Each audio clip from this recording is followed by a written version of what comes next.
I became a lawyer because I wanted to help create a more just society. And at some point in the middle of my law career, I didn't feel that I was doing that, even though I was representing poor tenants in the Bronx fight their landlords.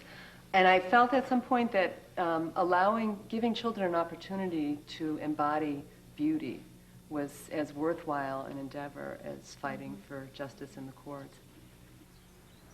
Because of the way we live in our modern lives, we've lost what is a very natural connection. I think that that's our natural state, and I think that we've lost that. And I do believe that that's something that this very small little dance form, art form that so few of us do, I think it's really something important it has to offer to the world, to reconnect, to give us a vehicle for reconnecting to the natural world. I just really held out that I would make my living, even in Florida, as a dancer. It's taken 8 years, but now I do have a full-time position teaching dancing. When we start with movement and the images come, those images are all based on nature. It's always about the rhythm of the waves and the trees. And yesterday I was noticing just the wind. There's the rise and the fall to every breeze that comes through, and that's present in our movement all the time.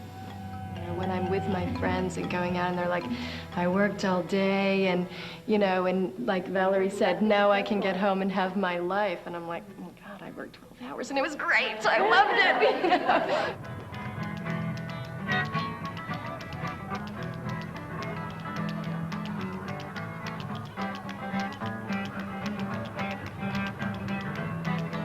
In memoriam and tribute to the hobos who died this past year, Copper Frenchie, Big Mike, Horizontal John, Northwest Wandering Star, Boxcar Willie, Pilot, the Philly Kid, Onion Jack, Old King Cole, Cannonball Eddie Baker, Arizona Bill, Speedy, Ding Dong, 30-weight Earl, Texas Chuck. The first train I rode was straight through a tunnel that goes right underneath Baltimore. About choked to death because of the exhaust, but after that, I dropped out of school about 2 days later, and then just started riding trains constantly. It's constant rumbling and, you know, shaking down the track and everything else. I used to go down to the hobo camp and talk to the hobos. My mom used to tell me that, you know, hobos were dangerous people. You don't want to go down to the railroad tracks. They'll cut your throat and everything else. There's a big pack of lies. It's just kind of always been a part of my life. And it always will be, and I'll probably always ride trains as long as trains run.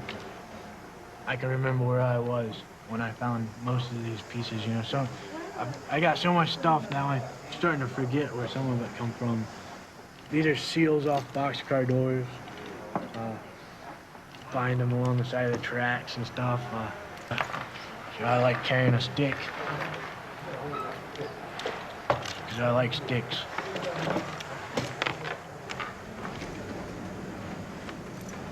Like, I never appreciated my home state until I seen it by rail. I mean, Indiana's kind of a boring state, especially by highway, but I've been all over it on train, and I love that state now, because I love the land out there. It's Kokomo, Indiana, that's my hometown. And I grew up along the Nickel Plate Railroad tracks. And my town was a heavily industrial town. Nothing I love more than the land.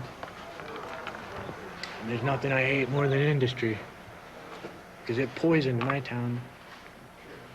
Left my neighborhood with cancer. And the people that I love and care about that live in it with cancer, because they thought it would be a good idea to dump in the river. Continental Steel did it. I believe in the laws of nature, and I don't believe in the laws of man so much.